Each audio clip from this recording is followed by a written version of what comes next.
Hi, welcome to Art Salon. I'm Ellie Shore, and I've been organizing and hosting art salons for almost 10 years now, since 2012. I want to tell you a little bit about the background of Art Salon. Art Salon began because I had this idea that I wanted to find a group of people who, like me, were really interested in contemporary art and wanted to know particularly more about contemporary art in South Florida. And I wanted to meet with people who lived near me. And I talked to people at the Armory Art Center. They thought it was a great idea and agreed to host it. And that's how it began. And who knew that 10 years later we would still be doing this? So it's been a very exciting time and continues to be wonderful opportunity for so many people. Over the years that I've been organizing art salons, I find that I'm increasingly drawn to artists who are working on issues that are directly addressing some of the many issues that are facing us in our nation and our world today. Some of you will remember that I curated an exhibition in 2019 at the projects in Fort Lauderdale that was called Ripped from the Headlines. One of the artists who was in that show was our speaker tonight, and that is Mark Cohen. When you walked into that exhibit, the images that were most visible and that drew your eye most strongly, I think, were those of Mark. They were kind of like, they were paintings, but they were kind of like the photographs that we see when we open a newspaper, the images that are seared into our minds of events that are happening all over the world. Mark has been painting these very intense photographs for a number of years now, but most of his career was in graphic design, marketing, and visual communications. Then more recently, when he's turned to painting and printmaking, he's been addressing war, injustice, and violence in our nation and around the world. His works explore societal issues, including racism, police brutality, gun violence, and mass shootings. They also go back in time to the Holocaust, and they make very interesting connections or lead us in our own thinking to make connections between those two.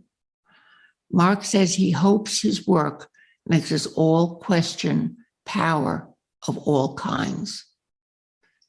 Mark is also an educator. He teaches painting and printmaking at the Armory Art Center and art appreciation at Palm Beach State College. Please welcome Mark Cohen. Hi, hello everybody.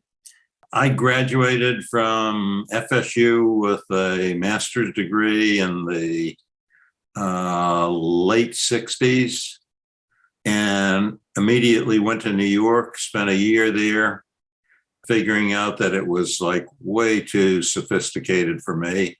So I came back to Florida, to Tampa, Florida, really, and went to work for Jim Walter Corporation, which at the time was the 167th largest company in America.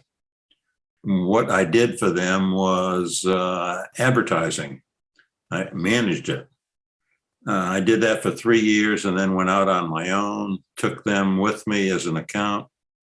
And then until my first healthcare account in 1980, I did advertising work for some of the major corporations in Florida. But when I got my first healthcare account, I said to myself, oh boy, this is completely different than home builders and auto dealers. And so what I decided to do was redirect my efforts and go after nothing but healthcare business. And that's what I did. My first really big healthcare account was Shands Hospital at the University of Florida in 1985. And it was fantastic. I loved every minute of that healthcare career. Let me just show you I'll give you a quick idea of what that entailed. Here's almost the first job that we did for Sheehan's Hospital. They were the first hospital to become a Children's Miracle Network hospital in Florida. And this is always a piece that I've loved. I love the design of it. This is my creation for the Sheehan's Cardiovascular Center. It's a electron microscopic view of cells during a heart attack. Don't ask me how they got it. I got that picture from the photographer who shot it somewhere in, it was either Switzerland or Norway. That was a national award-winning ad. Here's just an ordinary Family Doctor ad, another Family Doctor ad, brochure for the Sheehan's Cancer Center, just a general marketing brochure for how to choose a doctor.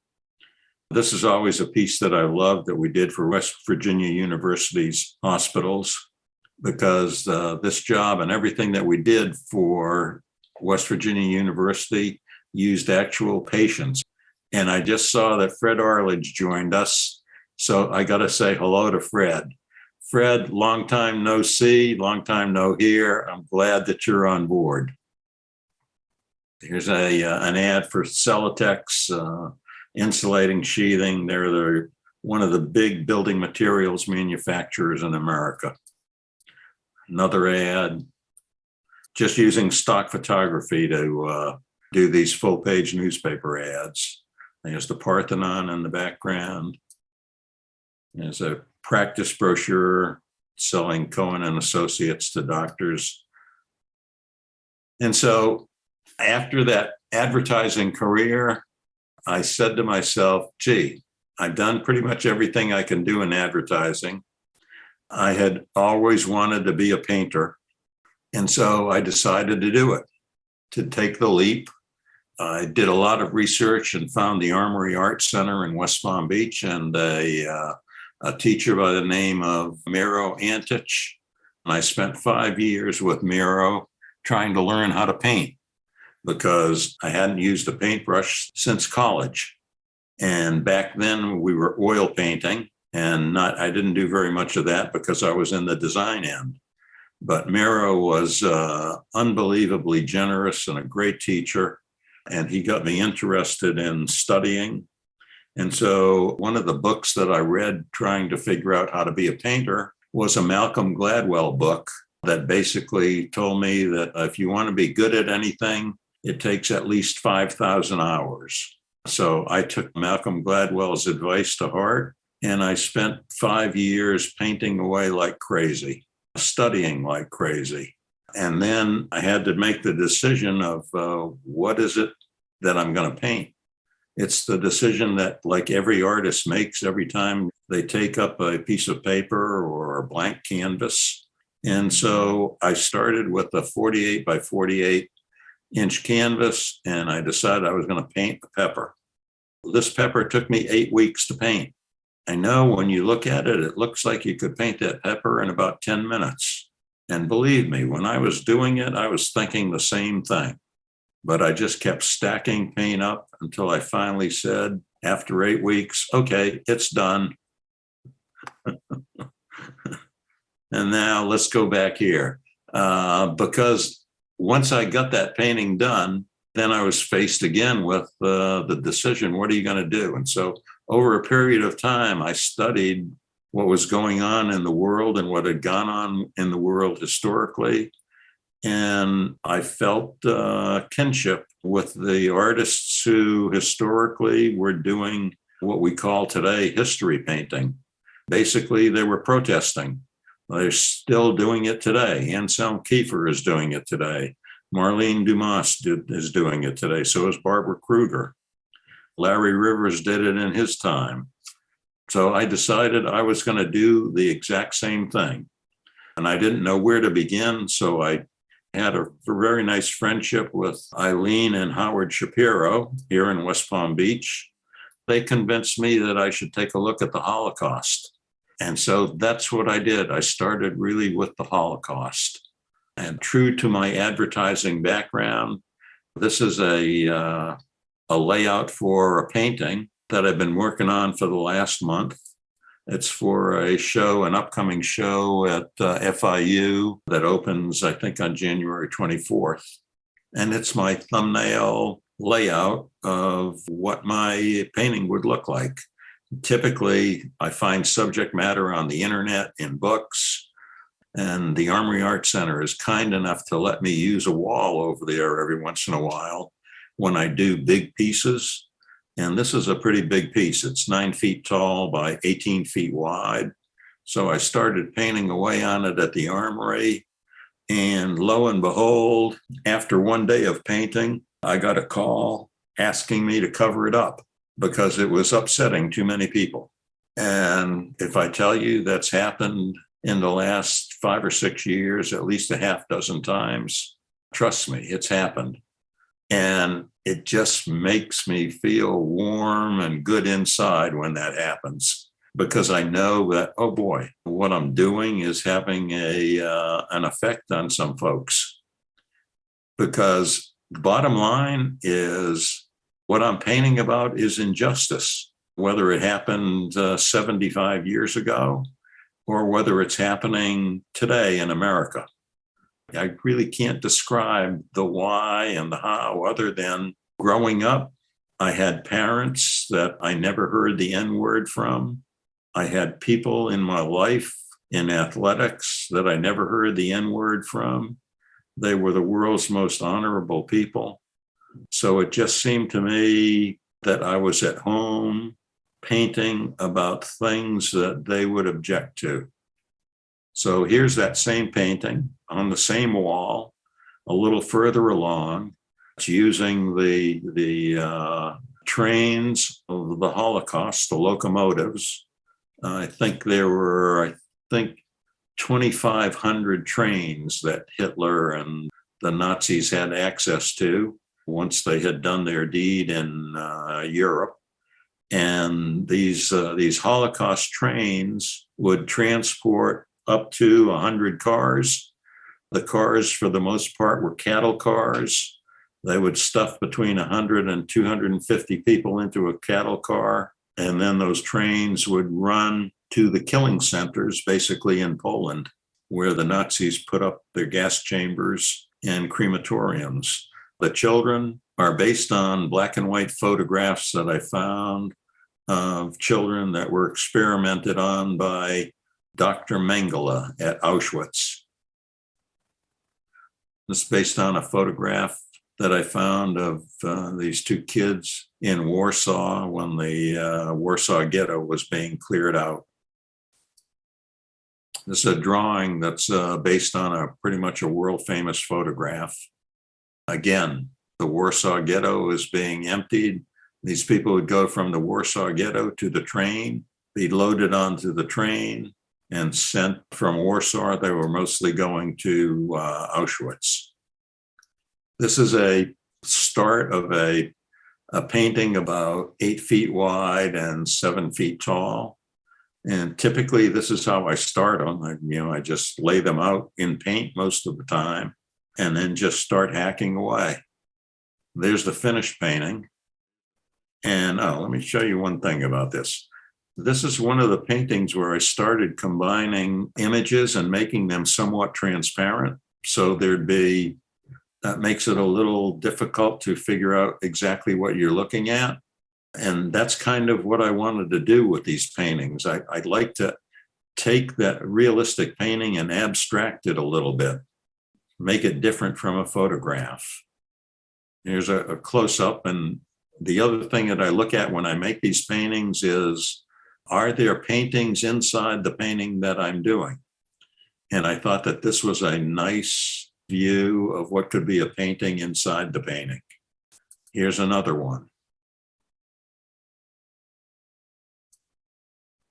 This is, again, from a photograph of kids that were experimented by Mengele. And I combined that with one of the railroad cars. Here's the whole painting. It's, again, this is an 18-foot wide painting done in acrylics. This is about a 10-foot wide painting. This is based on a photograph of people who were transported to Auschwitz-Birkenau. Birkenau was one of the outposts of Auschwitz, and they were unloaded from the train, marched less than 100 yards into the forest. These are all women and children and old men. They'd be separated by the Germans as they got off the train. These people were meant to go immediately to the gas chambers. And so they were having so many people come in by these trains that the gas chambers and the crematoriums couldn't keep up. So they had to put them in these waiting areas in the forest. And then there were, on the far side of this painting, there would be a fence. On the other side of the fence, out of sight, would be the crematorium and the gas chamber. So they'd arrive not having any idea, for the most part, what was going to happen to them in the next few minutes. And then they would be marched into the chamber and killed. Here's a painting that I used based on several photos, because I could never find a photograph that showed enough of these ovens. And the ovens, they would stack people in the ovens. On top of that, sometimes these people weren't dead when they were put in the ovens. They were incinerating up to 20,000 bodies a day. Here's a mugshot of Amon Goth.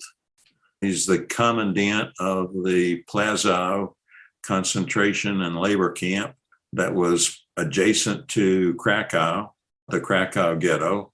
That ghetto would be unloaded and those people taken to Amon Goth's concentration camp. That concentration camp is what the movie Schindler's List is based on. Here's a portrait of Rolf, one of Amon Goth's two Great Danes that were trained to kill inmates. Goth was so deranged that he got upset at his trainer, at the dog's trainer, because he thought the dogs liked the trainer better than him, so he murdered the trainer. Here's a painting of Goth and his mistress, Ruth Irene Calder. They lived in a villa that overlooked the concentration camp. And the photographs, when you look at these people, it looks like they're, pretty much ordinary people.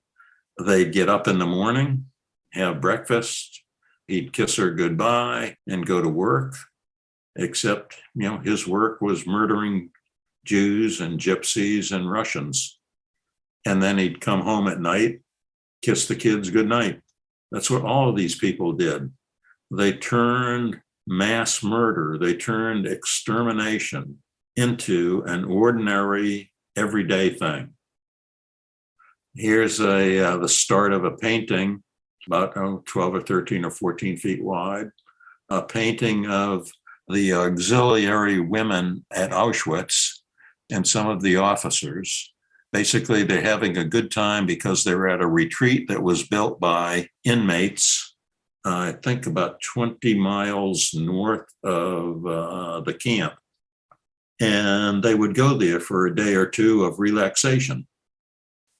Here's the finished painting. And when I got this painting done, I did this one at the Armory. The problem with doing these paintings, all of these paintings about injustice, if you're not careful, they can make you angry.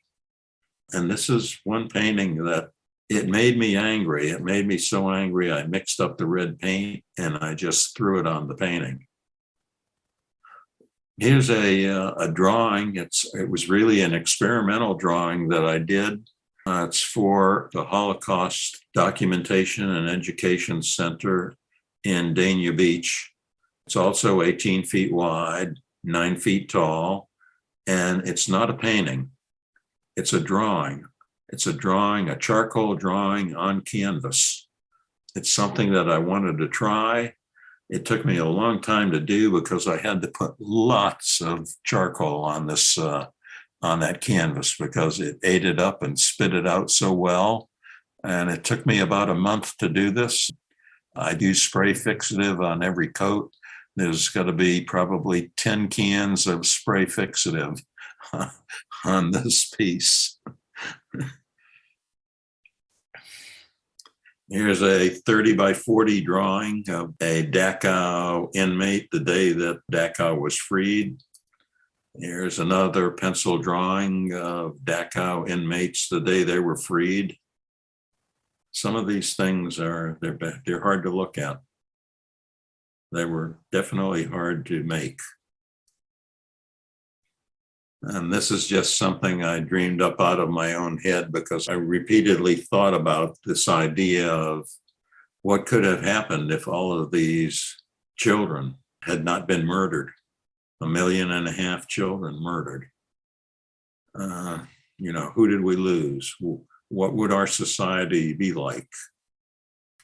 And this is just a shot of drawings of survivors that are registered at the Holocaust and Documentation Center in Dania Beach. There's 50 of them that were displayed in a show that we had down there in 2019. And now this is getting a little closer to home. It's 2020.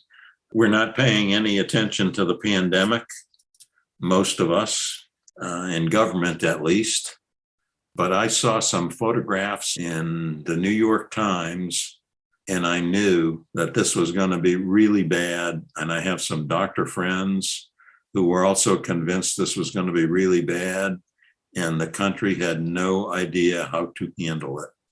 And so this is a doctor. It's all of these paintings, this is one of a series.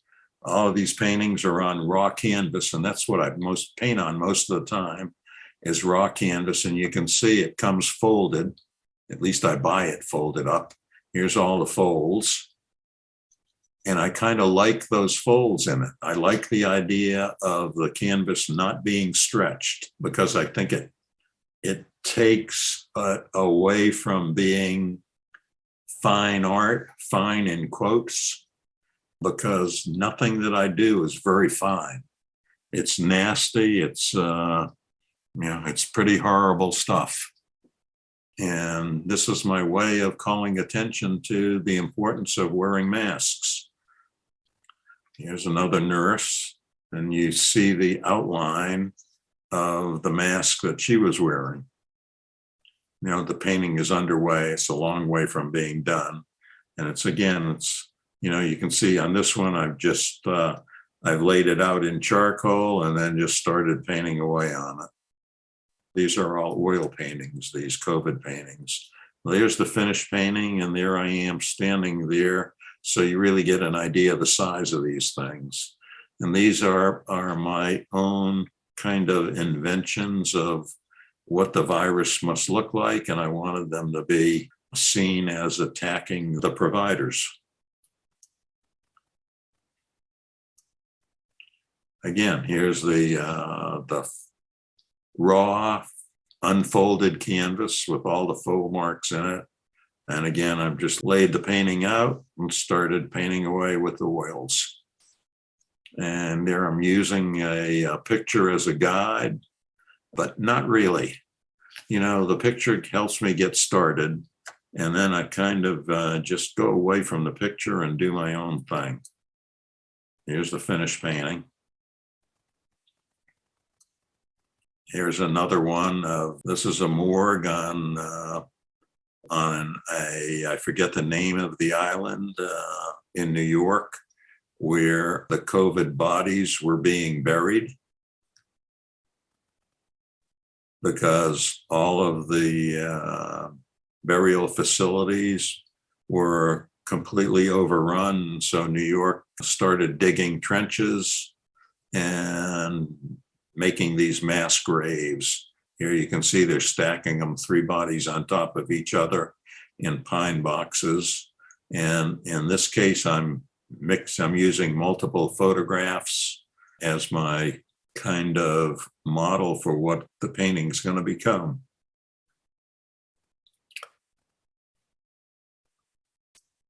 Here's the finished painting.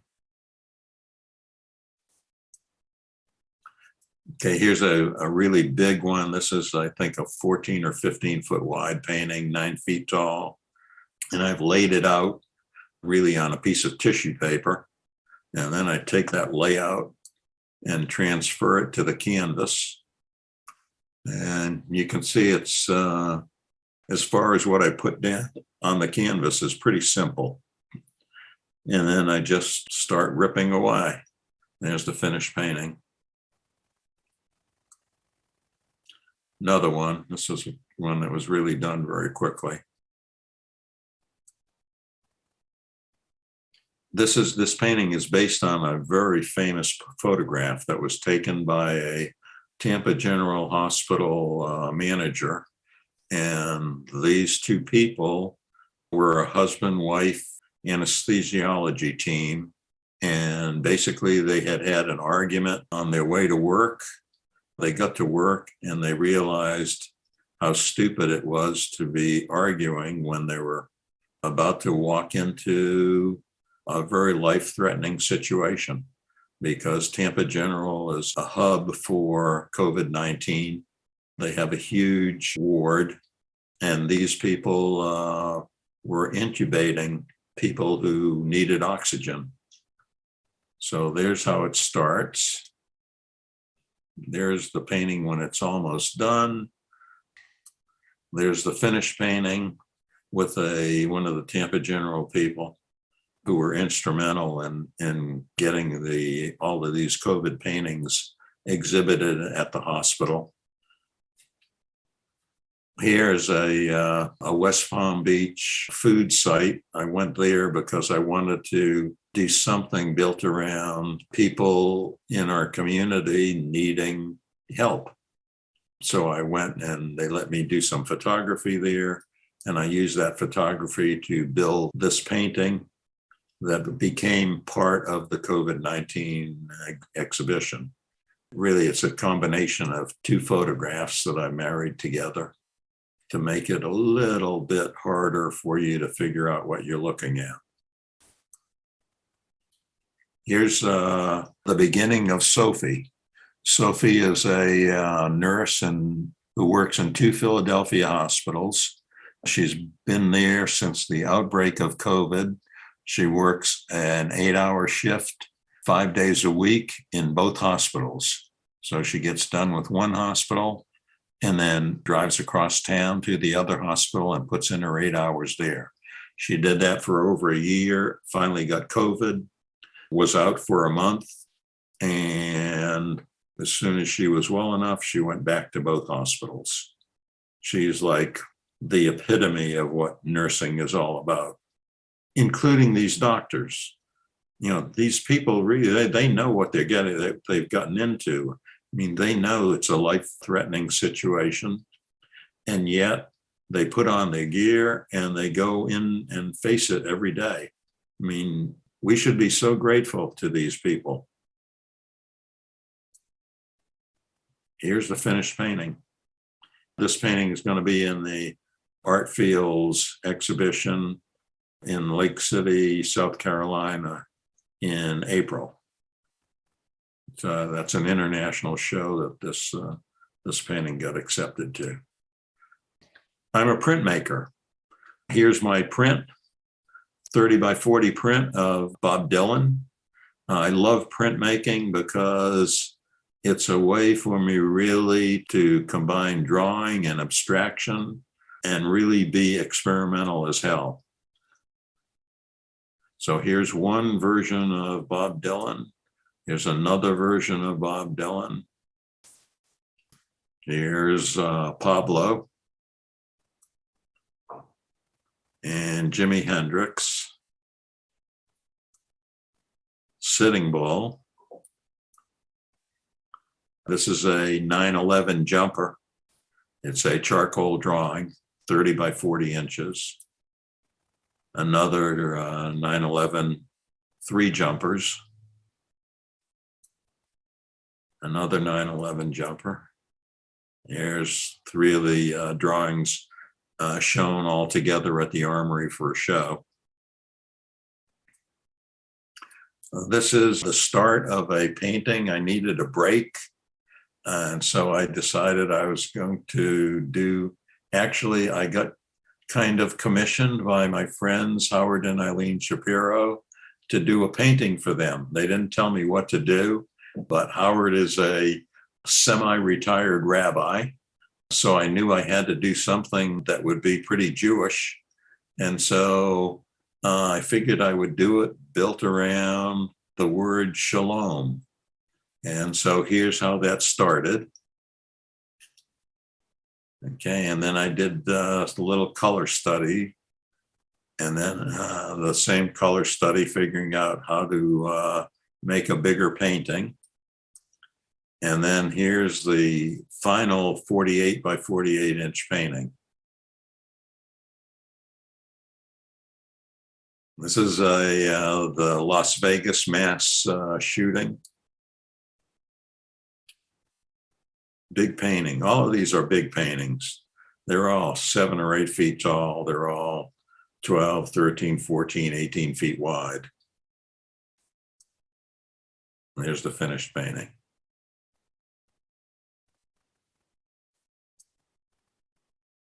This one's about a 13-foot wide painting. I had seen a picture done by Marlene Dumas of the Wailing Wall in Jerusalem. And when I saw that, I said to myself, you know, I can do a better painting than that. And so that's what I did. I used, let's see, 1, 2, 3, 4, 5. I used 6 photographs to build this composition. And then I used a lot of pumice. So if you could feel what's supposed to be stone in this painting, it would feel like stone because of the pumice that's mixed into the paint.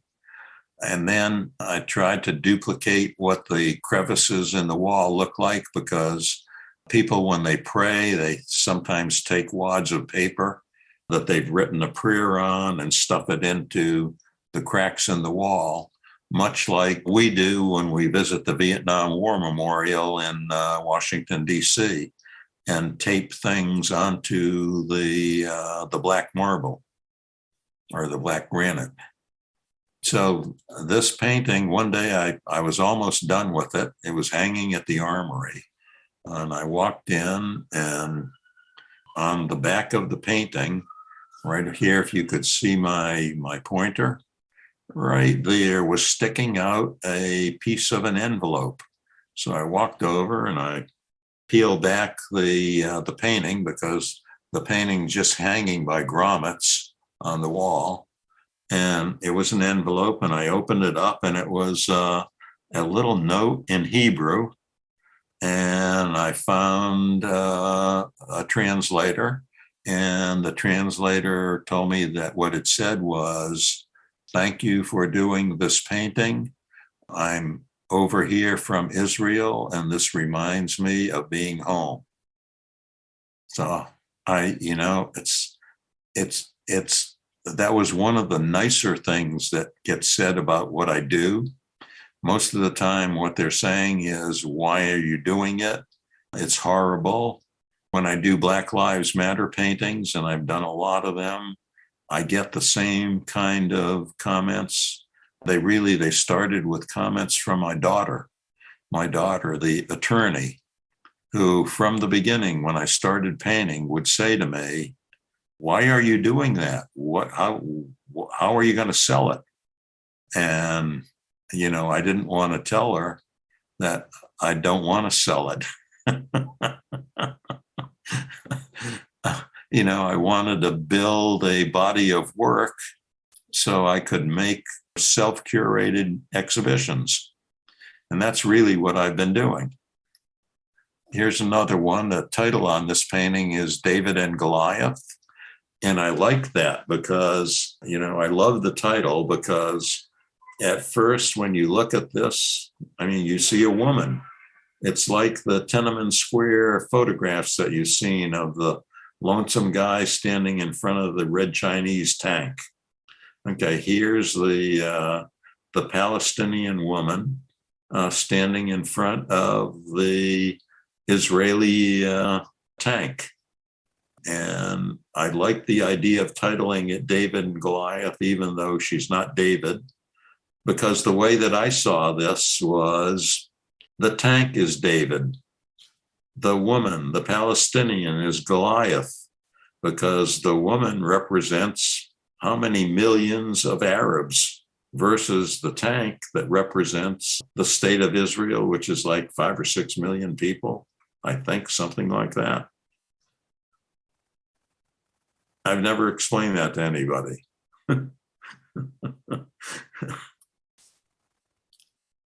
Okay, here's a painting of a rhino who's had half of his horn taken away from him, being protected by Nigerian troops, because rhinos are now endangered, along with elephants and water buffalo and lions and tigers. I think there are 5 species that are endangered now in Africa.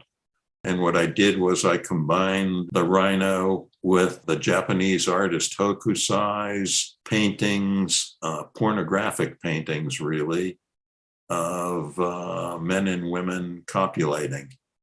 I thought that was a really nice juxtaposition that would make the viewer figure out that that must have something to do with the purchase of the tusks and the horns from these animals. Here's what looks like a pen and ink drawing. It's really a pencil drawing that's converted into a printing plate on a photo emulsion plate that I print at the Armory. This is like a 30 by 40 print, and it's of Dr. Cornel West, African-American philosopher. Here's the first Black Lives Matter painting that I did. Ferguson police just executed my unarmed son. This is the St. Louis police murder. When I started these Black Lives Matter paintings, we didn't have any cell phone evidence. Painting of protesting. Here's a painting of the Chicago cop that murdered the black kid using a Glock, 17-shot Glock. I think he shot this kid 16 times. And combined the image of the cop with the coroner diagrams of where the bullets were. And then I used some 9mm bullets as a model to put the 16 shots here. I think it's 16. 1, 2, 3, 4, 6, 7, 8, 9, 10, 11, 12. 15, yeah, I think it's 16. Here's the South Carolina cop that murdered, I forget the black man's name, but he punched the light out in his Mercedes-Benz as he came up on the door, and then tried to tase him. And the guy ran out of the car. So I had a number of these photographs that I used that were stills from the cell phone that recorded the murder of this guy. And so I made copies and collaged them, actually transferred them onto the canvas. And then, I was looking for some way to disturb this canvas a lot more than just dripping paint on it. So I just took a spray can of black paint and graffitied it. And then when that dried, I took more paint and kind of covered up a lot of the graffiti until I was comfortable with what I was looking at, so that when the viewer looked at the painting, the viewer would have to try and figure out what I had done and hopefully why. So I get to get you, the viewer, to hopefully spend more time looking at the painting and questioning, why would somebody do this? And of course, I get that a lot. Why are you painting what you're painting? And pretty much leave that up to the viewer to answer for himself. Here's the Charleston Nine, the 9 worshipers who were murdered in the Charleston church by Dylan Roof. This is a 6-foot by 12-foot painting using just what's called Yugo paper. It's almost a plastic coated paper, and it allows for really quick application of paint. And then I like the idea of painting it on these small sheets of paper, because then these nice kind of things happen when you don't tack everything down just right. And the more I look at this thing, the more every time I show it, I make it even more disturbed. You know, this is really kind of calm, but typically this would be a lot more space in between each of these images, a lot more disjointed looking. Here's a Baltimore rioting. This painting is a 48 by 48 inch painting of the founders of Black Lives Matter. And the basis of it is a tweet they put out. And I liked the tweet because it talked about how they were the winners of 2015 Howard Zinn Award honorees. If any of you know Howard Zinn, college professor, died a couple of years ago, who wrote The People's History of the United States. That was a book that was given to me by my son. It sat in my bookcase for about 15 years. And then finally I read it, and I was astounded, because it's an accurate history of all of the things that are not in K through 12 history books. And that got me really interested in Black Lives Matter. And so I read Michelle Alexander's book, and about 6 months ago I read here's DeRay McKesson again, portrait of him, picking up pieces of signage in here's the South Carolina cop standing over the body, the person he murdered. Here's I don't even know what cop this is. I think it's probably in New York. But the thing that I've noticed about cops since I started doing Black Lives Matter is I've noticed that there are 2 kinds of cops. Of course, this is a gross generalization, but there's the older cop. The older cop is kind of running around with a beer belly. The younger cops are all these bodybuilder guys with tattoos. So I put the tiger tattoo on this guy. I put the mom tattoo on him, and I titled it Mama's Boy. And then I said to myself, you know, this cannot be taken too seriously. And so I decided to put Mickey and Donald in the painting. And I think they make the painting work, because you got to ask yourself the question of, what are they doing in this painting with this cop? And like so much of what I do is, I mean, you could read it either way. You could read it as, boy, he doesn't like what he's painting. Most of the time I don't like what I'm painting, but you could say that he's against what he's painting, or maybe he's for what he's painting. You know, in this case, I don't think there's much room for doubt. Here's some very fine people. That was Donald Trump's quote about the Charlottesville demonstration, riot, killing, whatever you want to call it. And this is kind of halfway through the painting. Here's the finished painting. And the thing that I like about this finished painting is it comes close to being almost a total abstraction. You know, if I wasn't so definitive about this figure right here, okay, and just a few other little things I could have done. This could have been a totally abstract painting. You know, the upside down figure here after he's been hit by the car, obvious upside down figure's legs going in the air. This is a painting of the Navy veteran who was protesting in Portland. And here is, I don't think these people were cops. I think these were the people that were brought in. I don't think we've ever found out which military organization they belonged to. But it was stunning to me to see that this guy is being attacked by all of these people. And I had a tremendous amount of help on this painting because I'm not an airbrush person. I had bought some spray paint and I tried using some spray paint. Worked okay, but Skip Mizell brought in his airbrush one day and spent a couple of hours working on this painting, and he turned it into a painting. You know, I love what he did to it. He made the painting.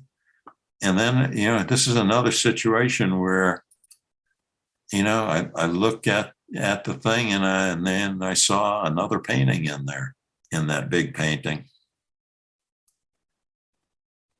This one, you can probably all figure out what you're looking at.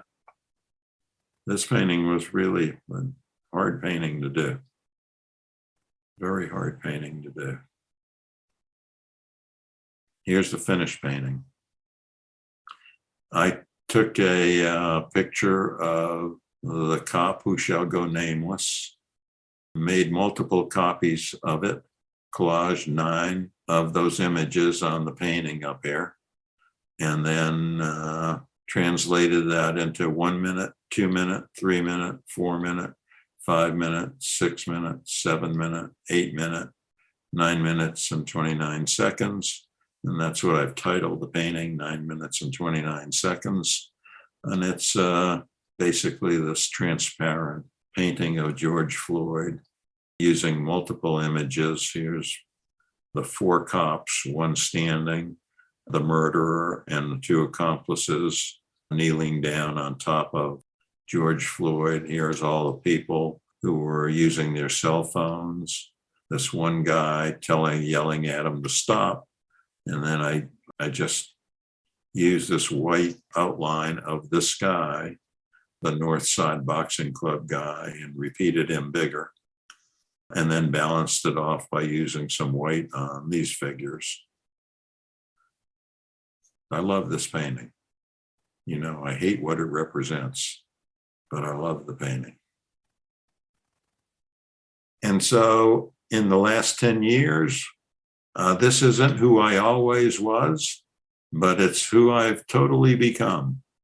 And I hope that my work is my painting, my printmaking, and my drawing, and to some extent my teaching.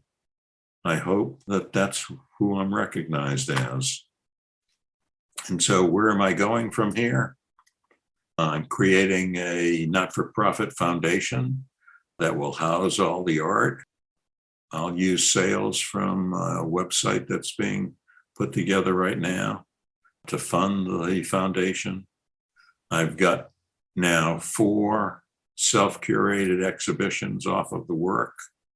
I'll sell pigment prints and limited editions from the printmaking. And that foundation will be how I leave a legacy. And so I'm going to show you one more slide. It's how you can see some of my work. And if you'd like to contact me, I'm always available. I don't do a lot of sleeping, so call me or email me. So this is where normally I say thank you to the artist for a wonderful presentation, and I do say that. But more than that, thank you, Mark, for creating these works and putting them out into the world and sharing them with all of us.